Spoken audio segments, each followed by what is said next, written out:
നമസ്കാരം. നമ്മുടെ പുതിയൊരു വീഡിയോയിലേക്ക് എല്ലാവർക്കും സ്വാഗതം. നമ്മൾ ഇന്ന് അതായത് കുരുമുളകിൻ്റെ തൈ നടുന്ന ഒരു രീതിയാണ് കാണിക്കുന്നത്. അപ്പോൾ വീഡിയോയിലേക്ക് എല്ലാവർക്കും സ്വാഗതം. ഇന്ന് നമ്മൾ ജാതി മരം ഉണ്ടല്ലോ, അതുമെയാണ് നമ്മൾ കുരുമുളക് പരീക്ഷിക്കാൻ പോണത്. ഇപ്പോൾ ജാതി മരത്തുമ്മ ആരും ചെയ്യുന്നതെന്ന് ഞാൻ കണ്ടില്ല കേട്ടോ. കൂടുതലും കവുങ്ങുമ്മ, അതായത് നമ്മുടെ അടയ്ക്കാമരത്തുമ്മയാണ് കൂടുതലും ചെയ്യുന്നത് കണ്ടിട്ടുള്ളത്. അപ്പോൾ ഇത്തവണ ഞാനൊന്ന് ജാതി മരത്തുമ്മ പരീക്ഷിക്കുകയാണ്. അപ്പോൾ ജാതി മരത്തുമ്മ ചെയ്യാൻ കാരണം എന്ന് വെച്ചിട്ടുണ്ടെങ്കിൽ, ഈ ജാതി മരം ആൺജാതിയാണ്, ഇതുമൊന്നും കായൊന്നുമില്ല. അപ്പോൾ ഇതും കൂടി ഒന്ന് പരീക്ഷിച്ച് നോക്കാം. എന്തായാലും വെറുതെ നിൽക്കല്ലവൻ. അപ്പോൾ ഇനിയിപ്പോൾ കുരുമുളക് വെച്ചതുകൊണ്ട് ജാതിക്ക് എന്തെങ്കിലും കോട്ടം വരുമോ എന്നുള്ള കാര്യം എനിക്കറിയില്ല. എന്നാലും ഞാനിതൊന്ന് പരീക്ഷിക്കുകയാണ്. ഇപ്പോൾ ഇവിടെ തൊട്ടടുത്ത് തന്നെ കാണാലോ, ഇത് കണ്ട നമ്മുടെ അടയ്ക്കാമരത്തും ഉണ്ടായിരുന്ന നല്ലൊരു കുരുമുളകിൻ്റെ കുടിയാണ്. അത്യാവശ്യം നല്ലപോലെ കുരുമുളക് ഉണ്ടാവുന്ന ഒരു കുടിയായിരുന്നു. പക്ഷേ അടയ്ക്കാരത്തിൻ്റെ കാലാവധി കഴിഞ്ഞിട്ട് അടയ്ക്കാരം ചെരിഞ്ഞു. അപ്പോൾ നമ്മുടെ ഈ കുരുമുളകിൻ്റെ കുടി അതോടുകൂടി അങ്ങോട്ട് തീരും. ഇനി തൊട്ടടുത്തുള്ള ജാതിയമ്മ പടർത്താൻ പറ്റുകയാണെങ്കിൽ ഞാൻ അങ്ങനെ ചെയ്യണ്ട. നമുക്ക് വീഡിയോയിലേക്ക് പോവാം. ചെറുതായിട്ട് നമ്മൾ ഇവിടെ ഇങ്ങനെ ഒന്ന് കളച്ചെടുക്കാം.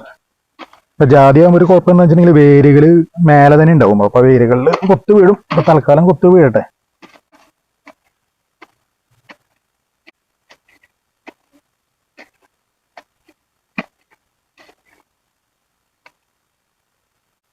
അപ്പൊ ഇതാണ് തൈ.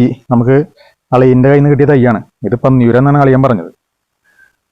അപ്പൊ ഇത് നമുക്ക് ഇത് വേണ്ട, ഇങ്ങനെ ഓരോ മൂടുകളുണ്ടാവും. അറ്റ്ലീസ്റ്റ് ഒരു 2 മൂടെങ്കിലും മണ്ണിലേക്ക് പോകണുണ്ടോ, അങ്ങനെ നമ്മൾ വെച്ചു കൊടുക്കണം. അപ്പം ഞാനിപ്പോൾ ഇത് ഫുള്ളായിട്ട് ഈ ഒരു ലെവലിൽ വയ്ക്കുകയാണ്. അപ്പം അതിനിടയ്ക്ക് എന്തെങ്കിലും നോക്കുക, എവിടെയെങ്കിലും വല്ല ഒടിവോ ചതവോ എന്തെങ്കിലുമൊക്കെ ഉണ്ടെങ്കിൽ അവിടെ നിന്ന് കട്ട് ചെയ്ത് കളയാം.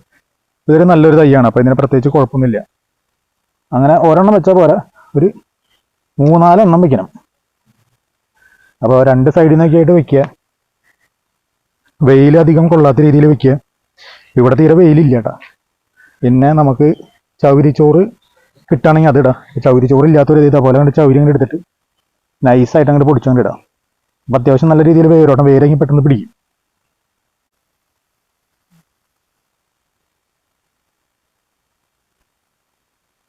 രണ്ടെണ്ണം 3 എണ്ണം അങ്ങനെ വെച്ചിട്ട് ഓരോ സൈഡിലും വെക്കുക. 2 സൈഡിൽ വെക്കുക. അപ്പോൾ വെക്കുമ്പോൾ ഒരെണ്ണം അത്യാവശ്യം നല്ല കനമുള്ളത് തന്നെ വയ്ക്കുക. ഉള്ള നല്ല തൈകളെല്ലാം കൊണ്ട് ഇതിൽ വെക്കണ്ട. ചിലപ്പോൾ നമുക്ക് വേറെ സ്ഥലത്ത് വേറെ മരത്തുമ്പോൾ വയ്ക്കുമ്പോൾ ചിലപ്പോൾ അതെല്ലാം നല്ലതല്ലെങ്കിൽ അതെല്ലാം കേടായി പോകാൻ ചാൻസ് ഉണ്ട്. അറ്റ്ലീസ്റ്റ് ഒരെണ്ണെങ്കിലും നമുക്ക് പിടിച്ച് കിട്ടണം. അപ്പോൾ വെക്കുമ്പോൾ മിക്സ് ആയിട്ട് വയ്ക്കാം. നല്ലതും പൊട്ടയ്ക്കായിട്ടുള്ളത് എല്ലാം കൂടി മിക്സ് ചെയ്ത് വയ്ക്കുക. അപ്പോൾ ഒരെണ്ണെങ്കിലും നമുക്ക് പിടിച്ച് കിട്ടാൻ ചാൻസ് ഉണ്ട്. ചാണകപ്പൊടി ഇട്ട് കൊടുക്കുക.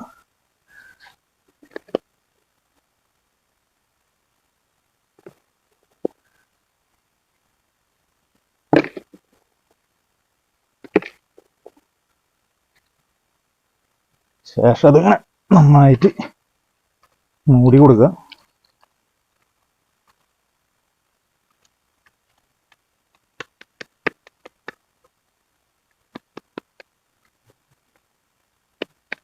അധികം ബലം പിടിക്കണ്ട, ചെറുതായിട്ടൊന്ന് ടച്ച് ചെയ്ത് കൊടുക്കുക.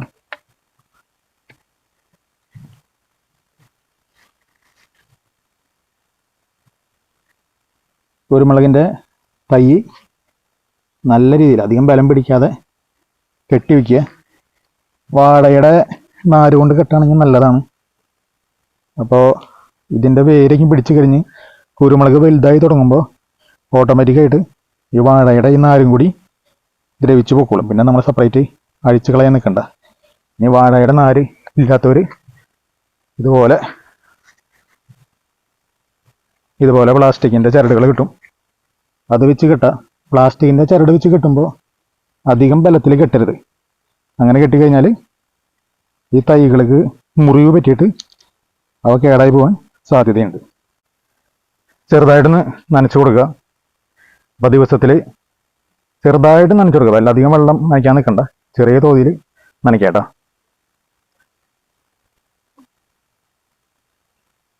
നമ്മുടെ ചാനൽ ഇനിയും സബ്സ്ക്രൈബ് ചെയ്തിട്ടില്ലാത്തവരുണ്ടെങ്കിൽ സബ്സ്ക്രൈബ് ചെയ്ത് വയ്ക്കുക. അപ്പോൾ ഞാൻ ഇടുന്ന ഇതുപോലുള്ള വീഡിയോസ് നിങ്ങളുടെ മൊബൈലിലേക്ക് നോട്ടിഫിക്കേഷൻ ആയിട്ട് വരും. അടുത്ത വീഡിയോ നമുക്ക് വീണ്ടും കാണാം. എല്ലാവരോടും നന്ദി.